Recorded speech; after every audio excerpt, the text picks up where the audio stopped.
I came here to record a podcast and chew bubble gum. I'm all out of bubble gum.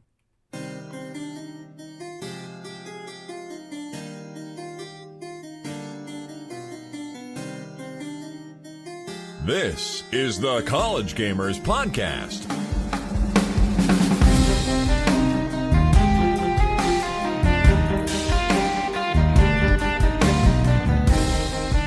Welcome to the College Gamers Podcast, where we're too lame to make an April Fool's joke because we're dumb. I am Mike. I am joined by Taft and Adam, and we're here to talk video games. And guys, it's been 2 weeks since we last met because I had a thing all weekend, so we couldn't record. Yeah, because you're lame. I'm sorry. I was at Mike. I was at Startup Weekend. Have you ever heard about that? Oh, that sounds familiar. Yeah, it's basically all right. You've heard me talk about game jams, right? Yeah. It was a game jam for business people. Okay. Where you spend the weekend making your business rather than making a video game. Fair. And Okay. It was really cool because there were some cool stories about people. So the point of the game jam was to make a viable business idea and to, not the game jam, but the startup weekend was to make a viable business idea and then make an MVP, which is a minimal viable product. Okay. And there was some really cool stories about some people had an idea where you can get pizza through text messages. Isn't that already a thing? Can't you text? I guess it was before all that. Yeah, I'm pretty sure you can text Domino's and get Yeah. pizza. So, You can text them an emoji of a pizza and they'll send you a pizza. That's amazing. But so their idea for a minimal viable product, they printed out flyers of text this number and you'll get a pizza. For pizza, they bought a burner phone and then went to a hotel and slipped it under all the doors. Mm-hmm. And they made $400 in the weekends. Jesus. And came to the judges at the end of the weekend and was like, hey, we made $400. So obviously this is a thing. Yeah. So I thought that was funny. Nice. There were a lot of cool stories like that. But yeah. All right. That was interesting. So we're not pod fading. You know, ever heard that phrase? Nope. Pod fading is when when more popular podcasts like ours skip an episode, people are like, "Oh, yo, pod fading." Oh, and pod fading is you slowly stop releasing episodes until this goes away. Oh, okay. You know, because you start feeling like, I don't feel like doing an episode, and you skip them. Yeah. So that was the thing. No, not us. Yeah, no, we're not pod fading. Sorry, everyone. Also, we're trying something new this week. We're going to try doing the news in a different way to make room for stuff later in the show. So what we're going to do it quick fire style, where we're just going to blow through the headlines of the news, maybe spout some facts off about it. If there's something interesting, we can stay and talk about it. But really, it's going to be as fast as we can. Yeah. If one of us trips and falls, we leave them in the dust. Exactly. Instead of focusing so much more on the news, we're going to try to focus more on games in general. Exactly. So we're going to have cool conversation Yeah, topics. Because exactly. I really liked that from last episode. that was fun, and I feel like that was a good time. Although I do feel like we went on for a while with it. So yeah. Well, fortunately, I'll try to break out a That's timer. what made it fun. there we go. Exactly. That's where all the fun is. So yeah, let's just get started. All right. And now for the news. All right. Hearthstone's next expansion, Journey to Ungrow Crater, will be coming out next week, April 6th. This expansion brings 135 new cards, as well as quest cards, elemental type cards, and will mark the beginning of a new rotation in, a new phase in the standard rotation, meaning that older expansions and older, what do you call those things? Basically quest lines or raids. Those will be phasing out, and new cards will be phasing in. So goodbye, Reno decks. You are always a pain in the ass.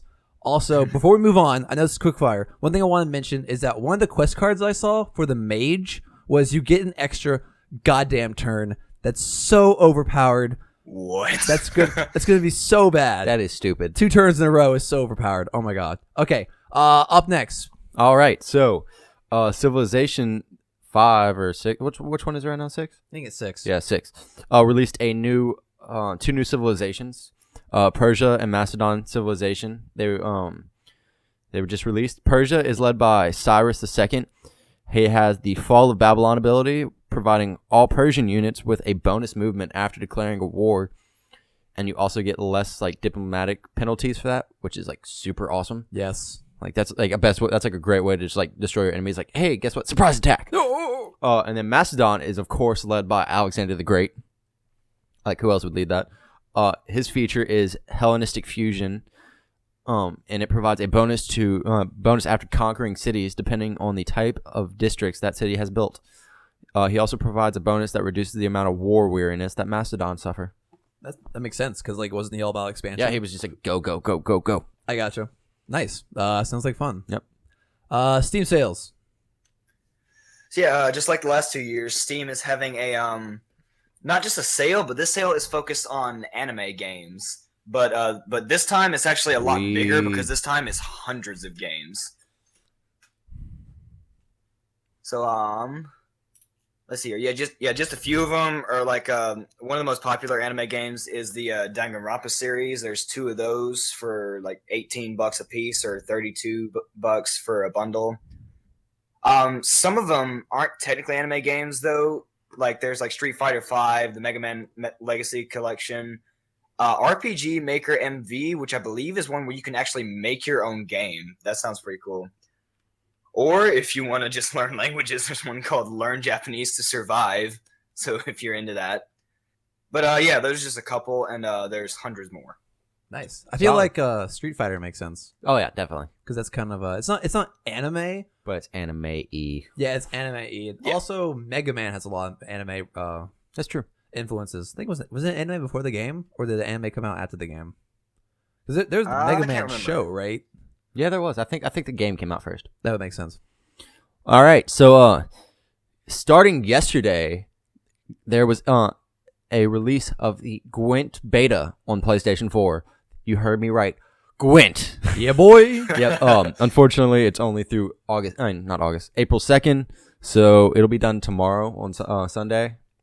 So if you're listening to this on Monday, that sucks. Yeah. But yeah, so that comes out on April 2nd. Finishes up April 2nd. And so that's freaking Gwent. Like, if you have PlayStation 4, get on it. Have you played any? Not yet, because I saw this today. Because you have a PlayStation now. I do have a PlayStation 4 now. So you could play it. But I'm you gonna also have do it. You also have a Mac. It's true. So isn't it out for Mac? I don't think so. The beta? No? I don't think so.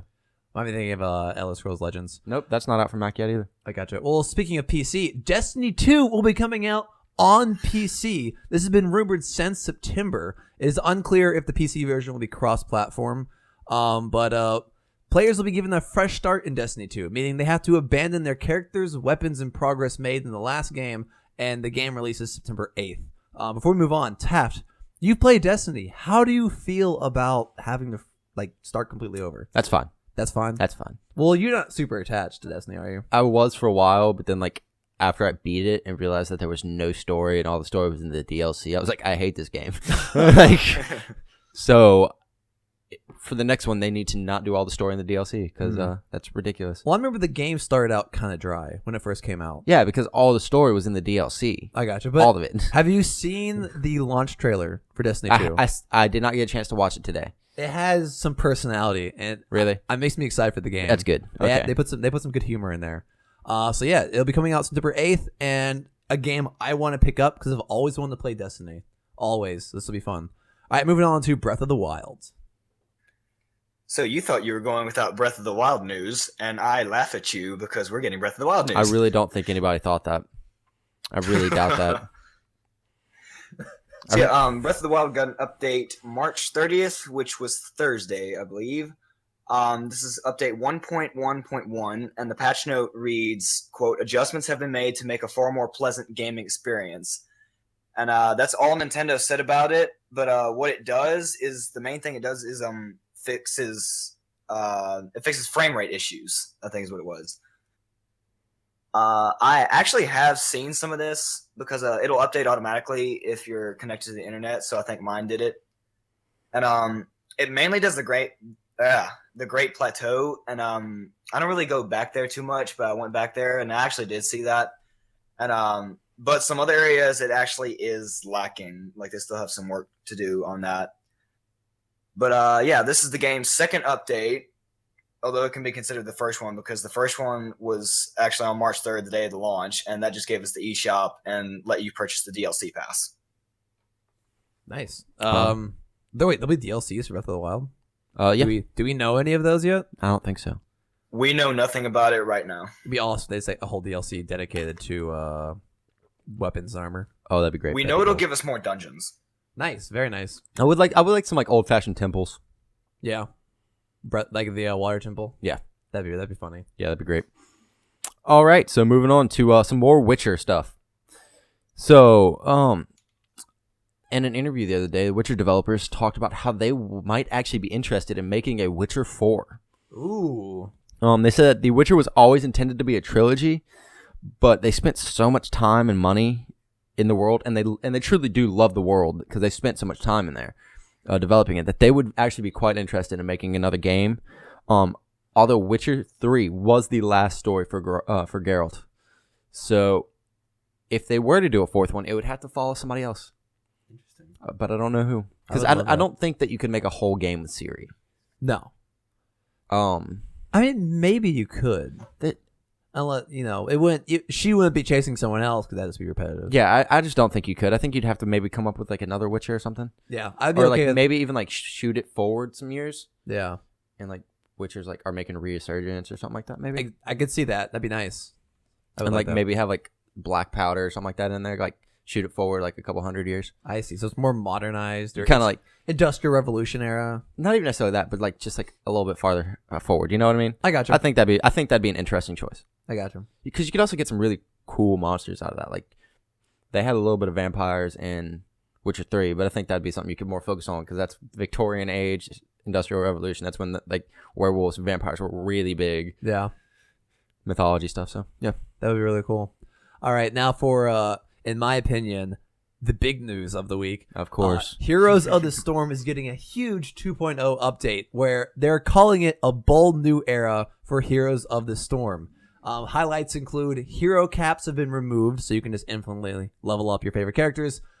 Flatter XP curve, where no longer will levels 8, 9, 10, and beyond just feel like that ultimate grind. And player level will now sum to all of your combined hero levels. So originally, players can only level from 0 to or level 1 to 40, and it's kind of independent of your heroes. But now they will take a combination of all your hero levels and sum it up, and that'll be your player level. Also, a revamped reward system, which is very exciting. They are adding a loot box system similar to Overwatch, where from what I saw, there are 3 different chests of different rarities, like a common chest, rare chest, maybe epic chest. And these can drop cosmetics, colors for your skins, as well as even heroes. So they're no longer going to have heroes behind a paywall. You're able to unlock them. A new currency system. Shards will be added to the game, and these shards are designed so that you can use them to spend on cosmetic items, which in the past you've only been able to use real world money to get. They will be rewarded through multiple loot drops. So in Overwatch, if you open the chest and you already have a skin that drops, it gives you gold back. Well, this is gonna be the kind of same thing, but with the shards. The beta is currently live in the test realm, but will release April 25th, and I'm really excited to check it out. All right, that's it for the news. Y'all want to hop into our discussion of the week? Let's do it. Do it.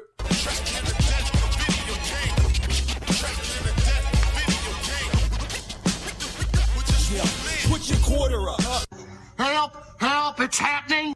All right, let's talk. So our conversation this week, let's talk about I would say there's been an increase in popularity for open world games. Oh, definitely. And I would say they're changing the way we play games in general.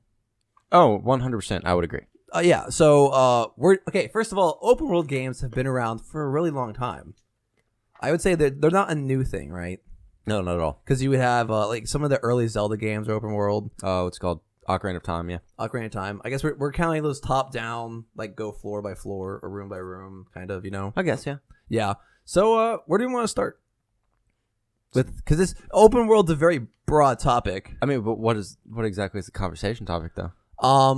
I guess we could talk about how they're changing the way we play games. Okay. So compared to the games like Call of Duty, where you are forced in a direction, the story is very linear compared to a game like Skyrim, like a game that we have to keep going back to, where you can just put hours and hours into the game and never progress the main story, and like never finish the main story, because there are some bottlenecks, correct, when it comes to the story. Like you can't progress in certain other side quests until you finish the main story. Some, yeah. Like especially with the factions fighting over Skyrim. Yeah. Especially in those, you can't get any. Like if you haven't done this mission, you can't do the next one. Exactly. But I would say, like they're changing. you can personalize the way you play in Skyrim by what if like you can role play and be like, what if I don't want to be the Dovahkiin? I can go off and I can be a Thane and just like hang out over there, you know. Or games like Breath of the Wild, you know, being open world as it is was, I think, a huge selling point, and I think it's really changed the way we play Breath of the Wild or Zelda, you know, because no longer like, oh, you gotta go over here and get this orb, go over there and get this orb. You can choose how you want to play that. Like what bosses do you want to defeat before you go fight Ganon? Yeah, because you don't have to kill all the divine beasts to go fight them.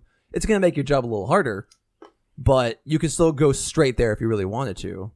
I think that freedom is like people can choose how they play, and that's important. Yeah, in a game like and Skyrim's a great example, but in a game like The Witcher or whatever, that's an incredibly vast open world, and I think that games that are open world like that make it easier for a player to actually get into the character. If that makes any sense. Like, yeah, you get to make your character and stuff like that for Skyrim and stuff. Yeah. But the fact that you're put into the shoes of Geralt and can choose what Geralt does in The Witcher, I think even puts you more into that mindset. Because yeah, like I can do this or what I can do that. But Geralt's like, okay, I'm going into this and I have my character. Now how do I want to play the character that's already been given to me? And so I think that that's something really awesome. And I think that's something that video games are actually getting closer to tabletop games in an aspect like that because of open world games. And just that right there just is able to add just another level to story that isn't there, you know, that wasn't there before. Yeah. Like in Call of Duty, yeah, I can be Sergeant John Doe and I can feel like I'm a badass. Yeah. But I couldn't, like in Call of Duty, you play through like multiple different people. I can't tell the difference between them. Yeah, like, no, like I'm the same guy every time. Whereas every time I play Skyrim, it's a different character. And until I'm eventually a sneaking assassin but like with a bow, like. So. Yeah, but I would say, especially with things like you were saying Witcher 3, where like you're like the way you can, or but anyway, you were saying about Witcher 3, and then there is Mass Effect Andromeda, which I've also been playing, where your decisions matter. I feel like it's less about putting you in the shoes of the hero, but you can make the character resemble you, where like you feel more like the hero because you're making the decisions. And then I think compared to games like Call of Duty, where you have more influence on the character, you know, am I crazy? Possibly. All right. I was curious, but you know, and that's important. And I think you know what's really good? You're in Bolivia and you're like a 4-man Ghost Recon. Yeah. Jesus. Okay. Come on, man. But Ghost Recon, it's open world, and I think what that allows me to do is that it allows you to choose the way how you tackle obstacles. So if there's an enemy base, I can choose to drive into the front door, or I can sneak around the back. I can find the hole in the fence. And, you know, that gives me the option that I can just go guns blazing if I really feel like that. But if I want to go stealth, that there's an optional challenge for me to then choose, I want to go through the back door and I want to see, can I go through this mission without ever being spotted or without a body being found? Can I go completely undetected? And that allows you, the player, to kind of set your own challenges. And in a way that allows you to set the game's difficulty, you know, because there are missions in some games where you have to go completely stealth or the mission's a loss, you know. But then there's if you can set that yourself, it's not as oh crap, someone's found a body, you gotta restart a mission, that kind of thing. You know what I mean? Yeah, I got you. Adam, what do you think? You're being quiet over there. Regarding which point? I don't know, just in general. Like, how do you feel about open world games? As someone who's played a lot of Smash and I don't know, what else do you play? You play Smash. You play Zelda. Pokemon. Play Zelda. Play Zelda. Yeah. What do you think about open world games? First of all, I don't know this about you. Do you prefer open world games over linear? It depends on what the game is trying to do, I guess, or like what kind of game I'm playing. Okay, expand on that. Trying to think of a way I can put it. So like if I want to play a game like Smash Bros. Okay. Like you play Smash Bros. You can play by yourself against a computer, but like you play against someone else, you test like the skills you learn, like how well do you know the game? Because like everything comes into play with Smash Bros. What character you have, what like their frame data, what kind of moves they can do, and then how you can use that against others and how you progress as a player. Whereas like an open world game of Breath of the Wild, you go out and you enjoy the world and you can do whatever. It's not necessarily about frame data. It's about how you, I don't know, you can get into the story, you can collect all the items, you can just further your character in the game. It's not just about you, it's about your character in the game as well. I gotcha. But okay, but when you see open world as a tag for a game or as a description for a game, does that pique your interest into that game at all? Like say it's a game you've never played, you don't have anything, you don't know about the story at all, but you just see that, oh, this is a new open world game coming from Nintendo. Does that change your influence on like whether you care or not about it? I guess it's not really a fair question now that I think about it. Because, no, that is. Okay, well, all right, well then answer it. How's that? Yeah, regarding that, I would look more into the game because I was actually just watching a video about how Breath of the Wild is the open world game that the open world genre needed, because he made some good points in the video in saying that the 2000s and maybe the early 2010s was the age of shooters, but now it's the age of open world games, and they're basically a dime a dozen. Yeah. And what he sees with almost every open world game having is it's technically open world, but in a way it funnels it into a more linear experience, like at least regarding the story, because like in order to do the story, like to do this mission you have to do that mission, or to start this mission you have to get this, or you have to be this strong or something like that. Whereas something like Breath of the Wild, you can go straight to Ganon. There's nothing you have to do. And regarding side quests as well with open world games, do side quests actually mean something? Like, is it just something that'll get you extra gold or maybe a useful item? Or will it actually progress you as a player and then help you overall in the story? And with Breath of the Wild, yes, every side quest helps, because you can get like a really good item that'll help you against an enemy, or you'll get some armor that you can upgrade that'll help you in a particular zone. Like, especially if it's a different kind of armor. Like, there's fire armor for the volcano region, there's cold armor for the frozen regions, and then there's just basic strength armor. Like, Yeah. does it help you in the game, and does it give you that freedom to like not narrow it down to a linear thing? I gotcha. And now that you bring up that, I think World of Warcraft kind of does that, where World of Warcraft is an open world game. There's no doubt about that. But the issue is that it's not open world where, you know, if you're level 10, it's not open world. There are only certain zones you can go to because you're gonna die from the enemies there. But now what you were saying is about how open worlds, like, you're not strong enough to go places. I think a really good example is World of Warcraft, because zones are by level, and as you level up, you have to go to certain zones, or you're not going to earn enough experience, or you're not going to be strong enough to do quests there. And I think Blizzard is making steps away from that, especially with the way Legion works, where the new Legion zones, you can start at any zone you want. And what happens is, as you level, all the zones level with you. So you don't have that hand holding of, okay, now you have to go here because this level's like 102 to 105.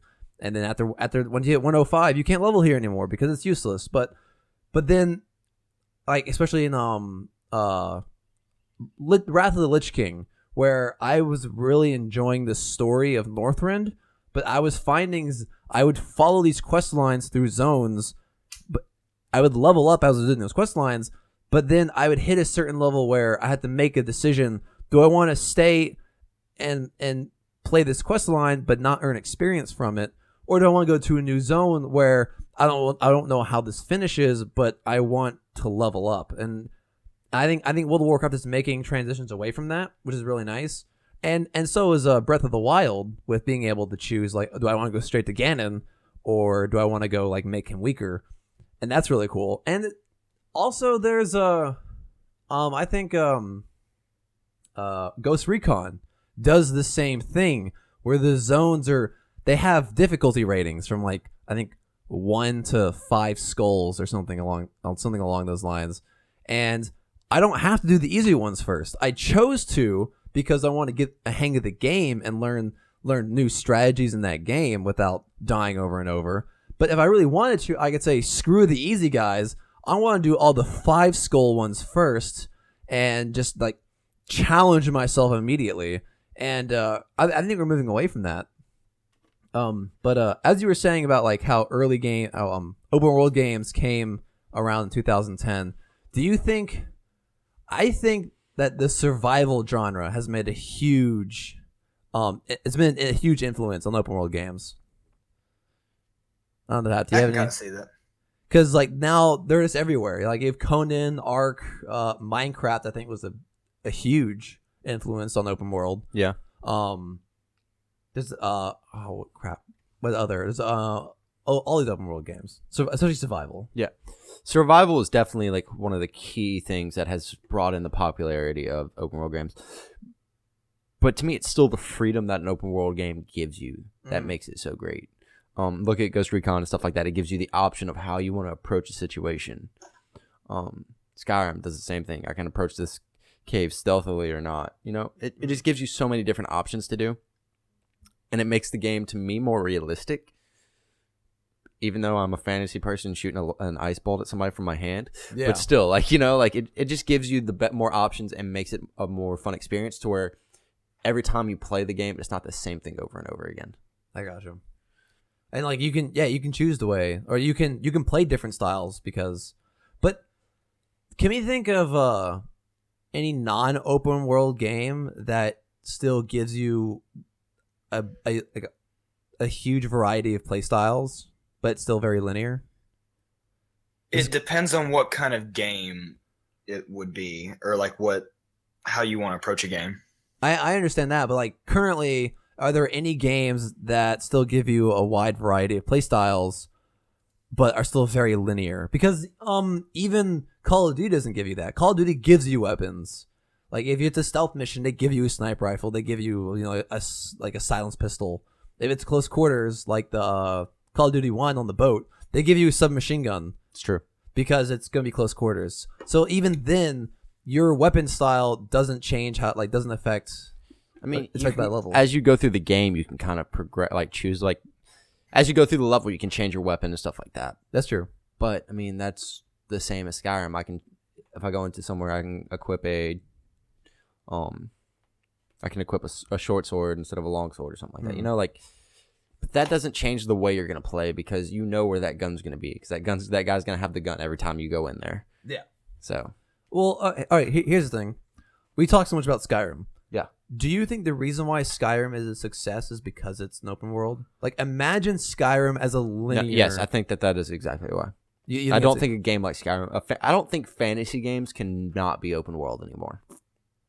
I can see that. Yeah, I would agree with that. I don't think you can do a fantasy game that's not open world anymore. Yeah, because I think maybe the reason why it wouldn't work as a linear game is because its main story is short and it can be weak sometimes. Mm-hmm. So I think that so if it had a longer story, and imagine how long of a linear game that would be if they just put the main story and then all the side quests all in the linear. That'd be amazing. That'd be so many hours of game time. But yeah, Skyrim wouldn't work as a linear game. It wouldn't, not at all. No, I think open world. Are there any linear games that would be awesome as open world games? Call of Duty wouldn't work as an open world game. It would not. It's because of how spread out it is. Let me think. How would Smash Bros work as an open world game? That'd be weird. Like Adam, imagine. I'm not sure how they would do that. Well, I just imagine. I don't know. It's a big platform or something. No, I don't know. It's a bunch of platforms. Mario is a great example of a linear game that became open world. Oh yeah, that's true. Because excellent sample. Platformer to Mario Sunshine, and that kind of crap. Yeah, it was amazing. Yeah. So, what's another one that would be really good? I can't imagine anything else. Would you say Battlefield is open world? No. It's a very large linear world. Exactly. It's a very, it's a very large open map. Like, Yes, but you're still being pushed towards one objective. exactly. You know. I can't just be like, you know what? Screw it. I'm going the other way. Yeah. Like, Because if you leave the zone, they'll drop mortars on you or some crap Exactly. like that.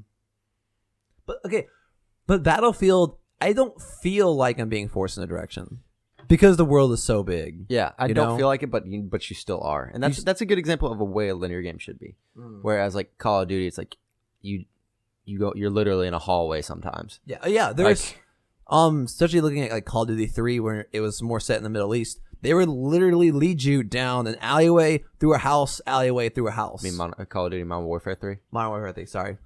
Yeah. You know, and well, even with the original Call of Duties, where it was more World War II set, That's true. it was still like house by house. It's true. There were very few. Also, there's no vehicles. You need vehicles in an open world game. That's true. Yeah. Well, maybe. Skyrim had horses. Okay, well, why maybe, Adam?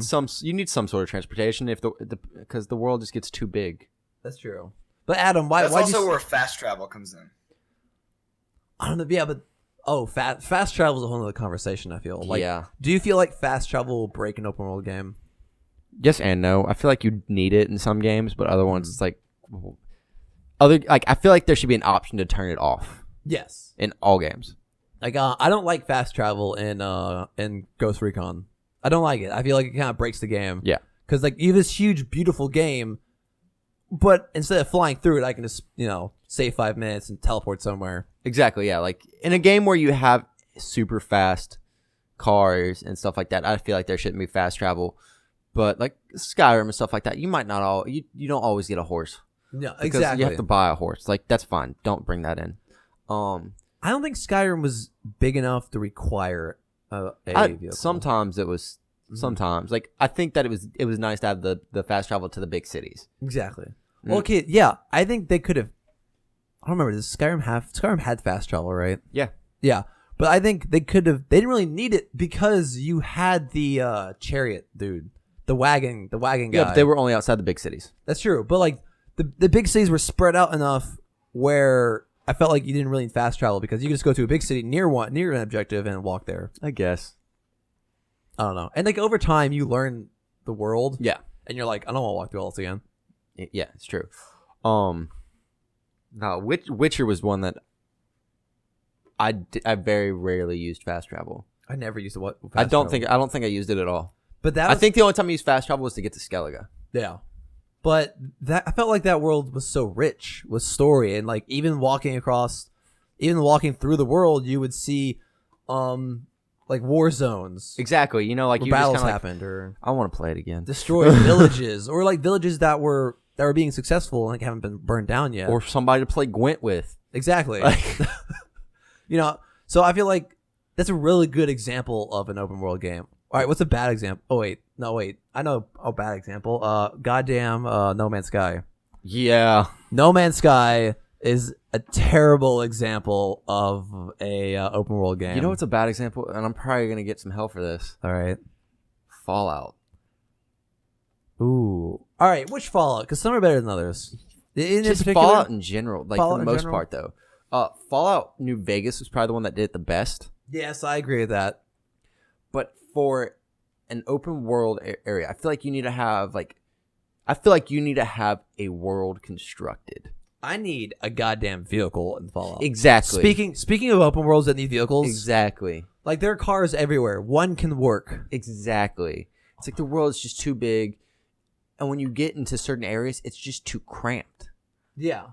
And it's just, like I should be able to sneak around an area without being able to like get caught by these ghouls. But damn near every time I go through a city, they're gonna see me because there's 50 of them. Yes. You know, like it's just and I understand why, but still, it's a little aggravating sometimes. I feel like Fallout 4 is, of all the Fallouts I've played, That's the one I'm thinking of the most. Yeah, Yes. like definitely Fallout 4 is probably the worst offender. it's of this. probably the density of stuff is probably the worst because I feel like I spend a lot of time just walking in that game. Some of the best moments in me were just walking around outside the city. Yes. Like I feel like I'm a lone survivor right now out in the post-apocalyptic wasteland. Like this is what this game is supposed to feel like, and then I get into a big city and I'm fighting like super mutants and ghouls, and I'm like, I'm gonna die. Yes. Like, but I just didn't have that. Like, I'm trying to survive. It's just like, no, I'm just like, this is stupid. There's too many freaking people here. Like, I feel like it's been a couple hundred years. Why there's still people here? Like, why there's still thousands of ghouls that haven't been killed yet? Like, yeah. And I feel like Fallout needs a vehicle, though I understand the argument why there isn't one. You know, there's it's been years. And you're telling me not one vault has a car in it. And you're telling me not one vault had a mechanical engineer in it. That's a really good point. It's a very good point. Like, out of all the people that would have a vault, it'd probably be a mechanical engineer because they make decent money. They could buy one. Yeah. Or, you know, they could buy a ticket Or into just, one. there's not one guy in the vaults that has the hobby of fixing up cars. Or, you know, just like engines in general because they have Exactly. generators. The door doesn't physically magically We have fix generators. itself. They have generators. Yeah. There's definitely generators. No, wait. Here's one. They have flying bird things. Yeah, they have the vertibirds. The vertibirds. But You're yet telling me they don't have a car. they don't have... No, a wait. motorcycle. We even see goddamn trucks, the armored trucks that the Brotherhood of Steel. Brotherhood of Steel. Like you don't see them driving, but it's hinted because they're there and they're like getting out of them or they're walking around one. Like yeah, that's true. this yeah. scene looks like they just drove up. Yeah, it's true. Yeah, And I can't have a car. Or all right, I can't have a motorcycle. motorcycle would be perfect. It's Exactly. post-apocalyptic. Like a motorcycle would be on. amazing. Even if I had to worry about fuel, you know, Yeah, like I'd still be okay with that because then I can like raid gas stations. that'd be awesome. Feel like a badass. That'd be great. That would be amazing. That would actually be a lot of fun. That's something that was actually a mechanic in Mad Max that I really liked. Oh, you had to worry about fuel? Yeah. I did not know that. Yep. Oh, your car can actually run out of gas. How was Mad Max? Mad Max was a lot of fun actually. That's another one that I was thinking like that was a really good open world game as well Yeah. because the world was rich. Mm-hmm. You have to have a rich world to make an open world game, and You do. and I think that contributes to the story, and just you have to spend more time on an open world game, and I think that makes you want to make the game better. Exactly. Adam, do you have anything to say? You're a little quiet. Yeah, as far as transportation, it depends on how the open world approaches transportation that you do it, because you have to do it a certain way depending on the world. That's true. Like even giving just walking, or you put a vehicle or a horse, or even how fast travel comes into play, you have to do it a certain way. Yeah. How do they explain fast travel in Zelda? Do they explain it, or you just? Yes, Yeah, they do. Yeah, I'll let them explain it. Go ahead. Yeah. No. Yeah. Go ahead, Adam. As far as like how Zelda uses fast travel in the open world, Yeah. kinda Can't you only teleport to towers? yeah, that's how Zelda shakes it up. Or even they also mentioned Horizon Zero Dawn, like how they use fast travel in a smart way. Like Horizon Zero Dawn, can't you travel to like campfires and stuff like that, but you have to have resources to do it. I don't know because I haven't played it because it's a PlayStation exclusive, and Taft hasn't invited me over to play yet. Sucks. But yeah, I think but yeah, Horizon Zero Dawn does that in that way to where it costs something to fast travel, plus it encourages you to go through the world for you to find resources. And Breath of the Wild does that too, because you can only fast travel to towers or shrines or the divine beasts that you've already been to. And not to mention, it encourages you to just explore the world in general, because there's always something to find, no matter how small it is. Like even just upgrading armor, like right before the show, I had to find freaking frogs to upgrade armor, so I had to search all over the world for frogs. Yeah. Explain to me again. Why do you need frogs? Because the great fairies upgrade your armor in there, and so like you have to have certain materials. Oh, I see. And frogs is one of them. Yep. That's very strange. Like frog skins. No, just a frog. He just keeps a bunch of frogs in his bag. Yeah, basically. Yeah. And Well- like salamanders and lizards and stuff. It's yeah. I gotcha. Hey, before we move off this topic, one thing I want to mention. So when we get good open world games, it's usually from a big developer like Bethesda, Blizzard, no, like these are EA, and I think because of that, that's left room for independent developers to make really good linear story based games. You know. Yeah. And Also, procedurally based has been a big thing. That's like procedurally based games are. I think it's a whole conversation in itself. It really is, yeah. Yeah, but I think indie developers are picking up the mantle of really good independent. Linear stories. Mm-hmm. And I'm not saying that like big developers are going like this completely open world all the time. I don't know. Did we ever talk about? Can we think of a game where open world hurt it? I guess it's how Fallout came up, right? No, because I don't think open world hurt it. I think they just could have done it better. Yeah. I can't think of anything. No. Let's move on to what we've been playing. Yeah, let's do it. Let's do it. What games are we playing? All right, Adam, you go first today. All right. There's a change up there. So, Pokemon Go, Smash 4, skip. So, Breath of the Wild, of course. What else am I going to play? So, regarding that, I did beat Ganon. How'd it go? Was he hard? Not hard? Oh, wait, what? Was he hard? Not hard? That actually plays into what we were talking about last time with Are Video Games Too Easy? Because I did technically find him easy, but that's also on me. And what I mean by that is like how much I prepared for the fight and going through the story, because the story rewards you in the final boss fight. How does it reward you? Like when you get the Divine Beasts. So there's two things getting the Divine Beast does. It number one, if you don't get that Divine Beast, you have to fight that Divine Beast boss before you fight Ganon. Like you don't just fight Ganon, you fight those Divine Beast boss, which also makes speedrunning more impressive because they don't just have to fight Ganon, they have to fight the 4 Divine Beast bosses. Okay. And then 2, when you get a Divine Beast, that takes off a certain chunk of Ganon's health when you go fight him. So when you get all 4 Divine Beasts, not only do you not have to fight those Divine Beast bosses, it takes off half of Ganon's health. Nice. Okay.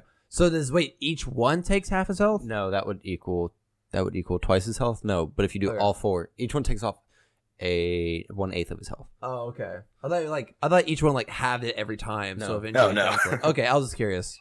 So he would have a health. He would have half, and then a fourth, and like an eighth. Oh, okay, yeah. I was wondering about that. I see. That's really nice. But yeah, was he hard? Like even after you took down all the Divine Beasts. It comes down to not necessarily figuring out his patterns, because his patterns are pretty easy, but how prepared you are. Like that goes into what I was saying earlier. I probably over prepared for this because I got like the best armor in the game and upgraded it all the way and made sure I had great weapons. And then regarding his patterns, how you approach it, like you have to know the game mechanics. Like you have to know how to parry with your shield or do backflips and dodge and stuff like that. And then like how you can read a situation, like when his patterns change, what are you going to do then? Mm-hmm. Yeah. And that's all things I imagine you get better at as you play the game. Yeah. Nice. But okay. So after you beat him, all right. Let's just go like full on spoilers, because the game's been out for what, like almost a month now.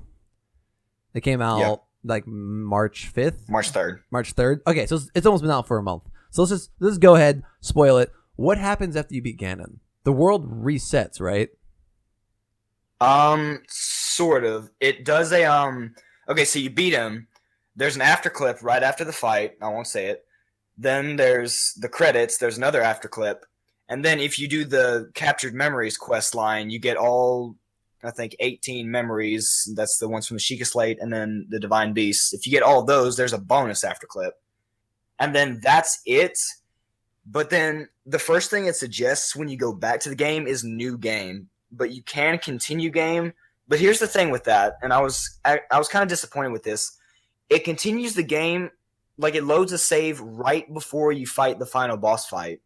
And what that is it has a star next to that save, meaning it acknowledges you've beaten the final boss, but it's essentially like you've never beaten him at all. Like nothing in the world changes. Like the Calamity's still circling around the castle. People are still terrified that Ganon's a threat. Zelda's not even an NPC that you can interact with. That's a little frustrating. Yeah. Yeah, it's essentially like nothing happens. You would think they could spend a little bit of time just making the world a little happier, and still allowing you to like free roam and everything, but people aren't so pissed about Ganon. Or at least make them thankful, Yeah. like, oh, thanks for defending Ganon, rather than going, oh no, Ganon's a threat. Yeah, I was a little bit disappointed with that. And now what that ultimately comes down to is essentially you just wait for DLC now because, yeah, you beat him, but it doesn't affect the world. No, I got you. That's kind of disappointing because you put a bunch of work into beating him, and then it's like it never happens. Yeah. So wait, what do you have left to do other than upgrade like armor and strength and whatnot? You can really do anything you want because that's the main things I'm doing is I'm switching back and forth between finding all the armor and upgrading it to max, and then finding all the shrines, all 120, and then maybe I'll go do the 900 Korok seeds, but that's really no reward except more inventory because, like we said, you literally get rewarded with literal shit. Yeah, I forgot about that. It's a golden turd. Yes. Have you maxed out your hearts yet? Is there a max for hearts? It depends on how you upgrade because you can do either hearts or stamina. So like you can put every upgrade in a heart or every upgrade in a stamina. And there's actually a character in the game where you pay him rupees and he'll transfer either a heart to a stamina or a stamina to a heart. So if you go back and say, "Oh, I want more stamina. I don't need more hearts," you can pay him money and you can give up extra hearts for stamina. Nice. That sounds like a lot of fun. Though I wonder what it'd be like if you beat the entire game without putting anything in the stamina and just had straight hearts. Like Ganon just hits you and you just like take it across the face and look at him, it's like beat the shit out of him or something. Yeah. Or no, I guess you'd have a lot of health. So if you hit him, you wouldn't do any damage, but Because you don't buy strength. No, you don't. So like you'd still do the same amount of damage. That's true, but like you could take a hit. Yeah, just let's do this. Like now I'm ready. like max out the soldier's armor, which is like from what I've seen is like the highest armor class you can get. Just max that out all the way, and then just sit there and take a hit, like lose like a quarter of a heart. Not enough for it to actually subtract part of it. Exactly. You know? Yeah. They do an eighth of a heart, and you're like, I didn't even know they did that. I don't know, Adam. What armor are you leveling up? Because you have the best armor in the game, right? Yeah, the best you can get is the champion tunic. Champion tunic. What does that do? Is it just like more armor, or? The basic thing it does is it lets you see an enemy's HP gauge, but you can already do that. But what that does is it lets you see the actual numbers, so like you see how far along you are, and then when you fully upgrade it, it's the most powerful piece of armor you can get. I'm sure it's not easy to upgrade. I gotcha. I'm sure it's useful for like bosses when you're trying to beat a boss, and you gotta know if you can go in for that last strike or not. Anything else you played, or we're gonna move on? That's all I played. And but yeah, regarding Breath of the Wild, I was kind of disappointed with how it ended. I did get invested in the story though, because actually I got so invested that I use quote unquote weaker weapons that are regarded to the story or collected them. Oh, nice. Okay, all right. Replay. Like, would you play it again? How's the replayability? Like replay the entire thing, like start again from the Great Plateau? Yeah. Probably not, because it's like a playthrough one-time thing. Plus, that's also because there's so much stuff to do. And like certain stuff you can only find once. Like what I was saying with the weapons, when you beat a divine beast, you get the elder of that village gives you a chest with the weapons that the champion itself used. So like when you beat what's the Rito one? Rivali's the champion, and the divine beast is Va Meadow. When you beat him, you get Rivali's bow, and there's only one of those. So like that's a weapon collectible. There's only one of them. Are those also unbreakable? They're not unbreakable, but you can get them back. I see. Okay. You need to go back to the same village again? Go back to the same village, talk to their blacksmith, and he'll make you a new one. Oh, okay. But after, like, you have to get like certain things with it. Oh, that's lame.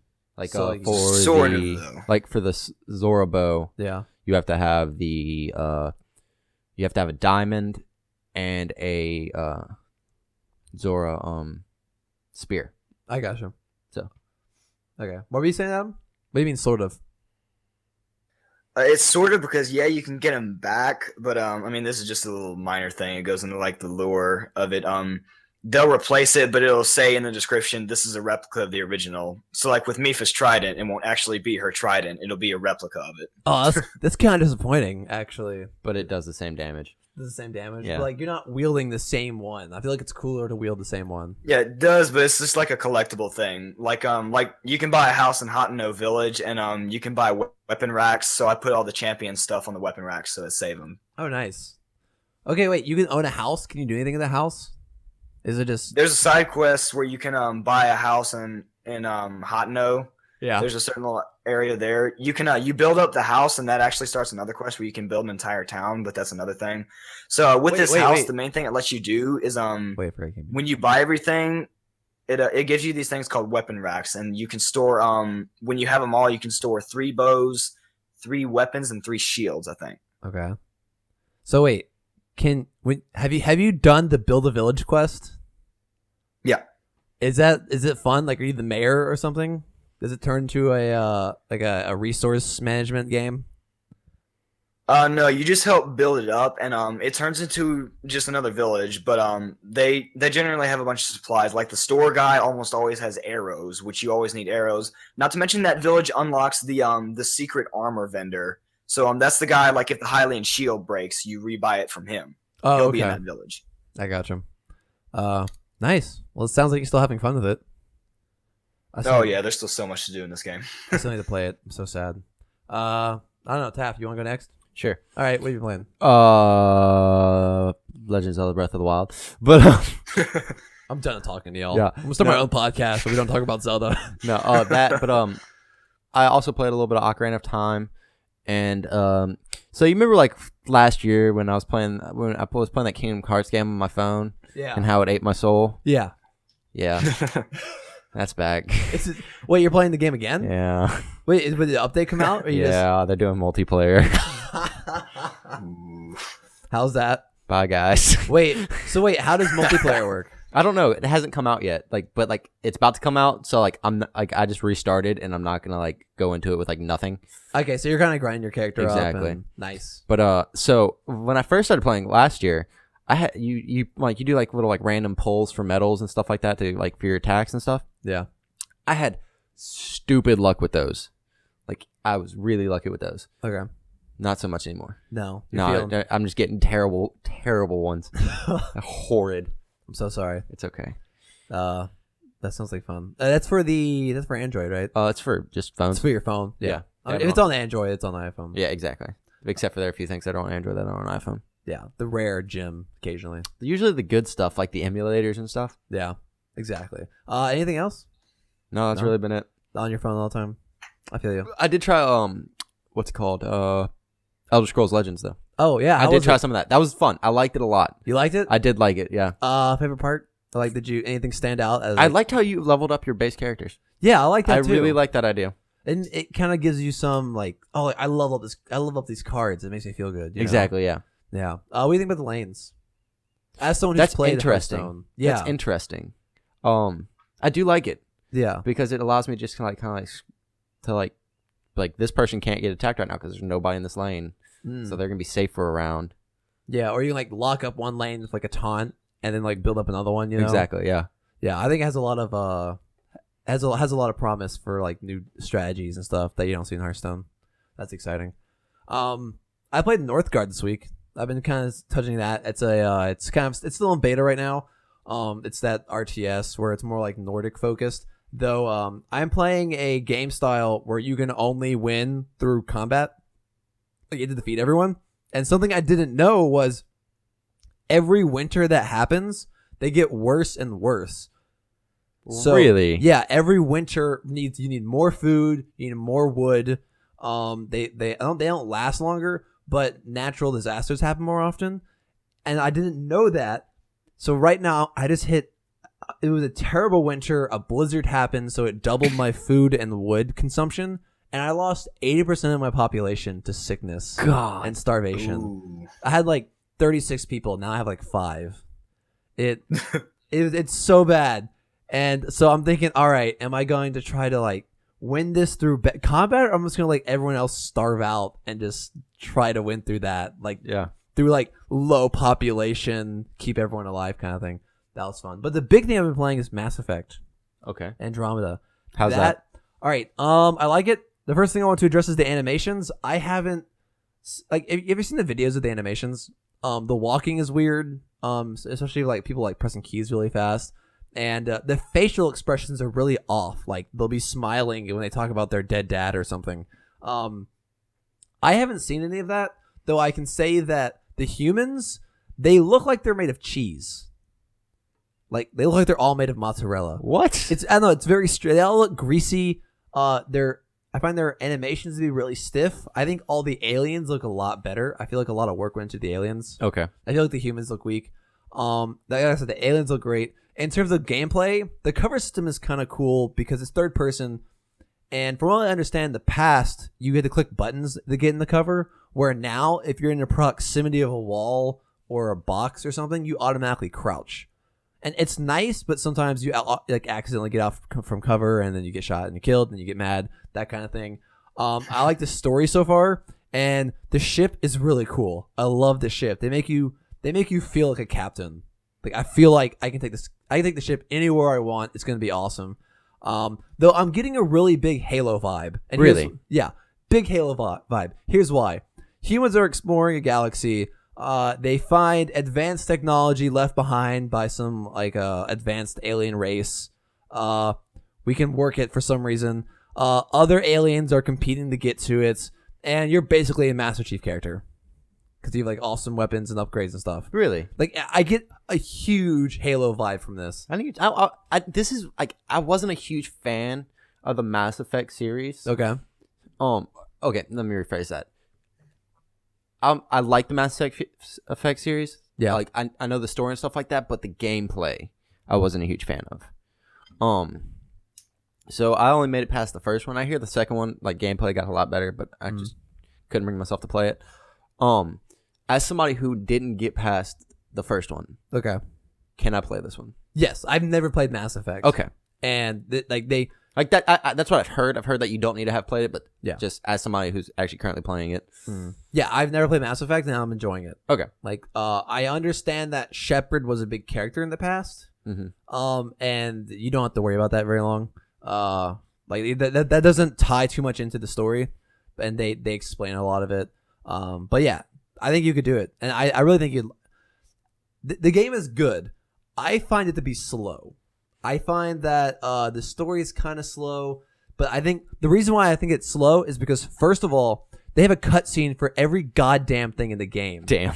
Landing, taking off. I feel like conversations have a small cut screen going in and out. Zooming into a planet to examine it takes like 3 or 5 goddamn seconds. Zooming out of a planet, going from planet to planet, going from like system to system, it all takes so goddamn long, and I don't feel like doing it over and over and over again. I want to skip those cutscenes, but I can't. I feel like a third of this game is just going through goddamn cutscenes. It's annoying. It's really annoying. You sound flustered. I am flustered. It's the biggest complaint of this game is that these cutscenes are everywhere, and it makes everything so much longer than it needs to be. They're their job. Also, the menu UI kind of sucks because they have all these quests, and like I have like 8 different folders, and within that there are quests, and it makes it impossible to navigate the UI for settings and like upgrading weapons and stuff. Like I don't know, the UI needs some work, I feel. And they have addressed it. I haven't really read too much into it, but I know fixes are coming for certain things. Yeah. Hopefully a skip cutscene button is what I want. I want that for Christmas right now. Come on, man. I want it for my birthday. It's a pain in the butt doing that. But yeah, I think it's a good game. That's good. I'm excited just because I've never played Mass Effect. What kind of character customization do you have? I didn't try out the character customization because it looked it was kind of a pain to use. Okay. Because like I said, the UI is really bad. Mm-hmm. And so that I found that I didn't really like it. And like it looks like you have a lot of freedom. Like you can choose different hairs, and you can make your hair. You can make crazy characters, or you can make more serious characters. Do you have to be human? I don't. I think you do actually. Suck. I think you do. Yeah. And I hate being humans. Don't take my word for it. I hate being humans in video, like tabletop games and video games. If I Yeah. cannot be a human, I'm not gonna be a human. I spent 2 minutes in the character customization. I was like, screw it. I just want to get to the story, and I chose Scott Ryder. Okay. Because there's the guy, there's the girl. For some reason, a lot of people make a bigger deal about the girl. Like she's the one you see in all the trailers and stuff and everything. So yeah, That's okay. I chose the guy just because, I don't know. That's fair. Yeah, but the characters they're okay. Some of the acting can be weak. There's a big dinosaur looking lizard dinosaur alien. Yeah.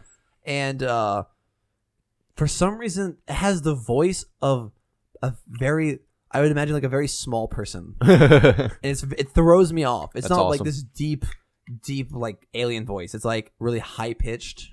Like, hey guys, what's up? Let's go kill some people. Kind of like that. And they're one of the lead characters, so I can't get away from them. And it throws me off. Sound like Mickey Mouse. I hope so. So yeah, it's a good game. I'm excited to play more of it if these cutscenes ever fucking stop. Oh, dropping that bomb. Oh well. Yeah. There we go. Yeah. Anything y'all want to talk about before we go? I don't think so. No. Awesome. Well, let's just end the show. If you have anything to send us, explain why you can't be an alien in Mass Effect, or if you like open world games, or you know what, someone who hates open world games, send us an email because I would love to get your perspective. You can contact us at collegeofgamershow@gmail.com. You can find me on Twitter at Bluecows with the Z, BLUECOWZ. Taft's Twitter is Taftfaust8. Adam's Twitter is Smooth Dog 5. You can find us on Facebook at the College Gamers Podcast Facebook page. There you can also find our link to our Discord group where we're hanging out and playing all sorts of games and talking about Mass Effects and Destiny and whatnot. And that's about it. Thank you all for listening, and we'll catch y'all next time. Bye-bye. Later. Very well. Woo! This has been a Blue Cow Radio production. Find more at bluecowradio.com.